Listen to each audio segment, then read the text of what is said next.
అంటే అధ్యక్ష మనం ఆలోచించుకోవాల్సింది సిఏజీ అనేది ఒక రాజ్యాంగబద్ధమైన సంస్థ. అన్ని రాష్ట్ర ప్రభుత్వాలు, కేంద్ర ప్రభుత్వాలు, పబ్లిక్ సెక్టర్ అందరూ కూడా సిఏజీ ఆడిటింగ్ చేయించాలి. అంటే ఆ సిఏజీ ఆడిటింగ్ కూడా చేయించకుండా ఇష్టానుసారంగా ఏం చేయాలో వీడు చేసి ముందుకు పోయే పరిస్థితికి వచ్చారు. దీనివల్ల జరిగింది మనం ఒకసారి చూస్తే, ఈ రాష్ట్రంలో విభజన వల్ల జరిగిన నష్టానికంటే ఈ 5 సంవత్సరాలు నష్టం ఎక్కువ జరిగింది.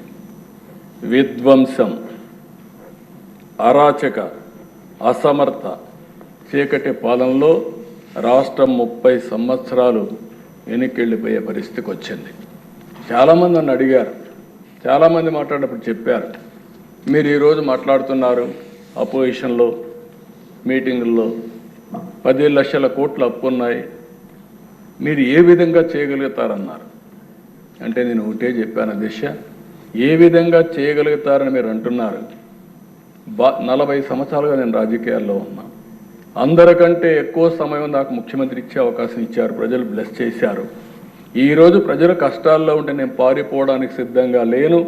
తిరిగి రాష్ట్రాన్ని పునర్నిర్మాణం చేయడానికి అడుగడుగు పనిచేస్తాం, కష్టపడి పనిచేస్తాం, సాధిస్తామని ఆ రోజు చెప్పారు. రికార్డులో మీరు చూస్తే నాకు అవగాహన లేక కాదు, 1-2 విధ్వంసాలు కాదు, అరాచకాలు, విధ్వంసం, బ్రాండ్ అయిపోయి దెబ్బతినడం, మొత్తం దెబ్బతినే పరిస్థితికి వచ్చింది.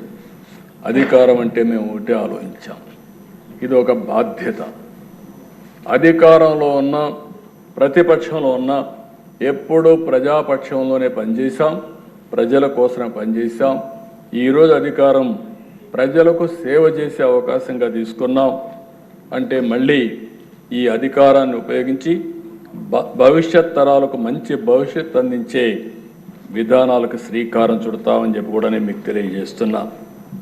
కానీ ఇవన్నీ మనం ఆలోచిస్తే ఈరోజు గత ప్రభుత్వం చేసిన విధ్వంసం, దోపిడీ, వినూత్నమైన రీతిలో దోపిడీ చేశారు. నేను ఎప్పుడు కూడా కలలో కూడా ఊహించాల రాజకీయ నాయకులు ఈ విధంగా దోపిడీ చేసి తప్పించుకోగలుగుతారని నా జీవితంలో ఎప్పుడూ ఊహించలేదు. అంత దోపిడీ జరిగే పరిస్థితి వచ్చింది.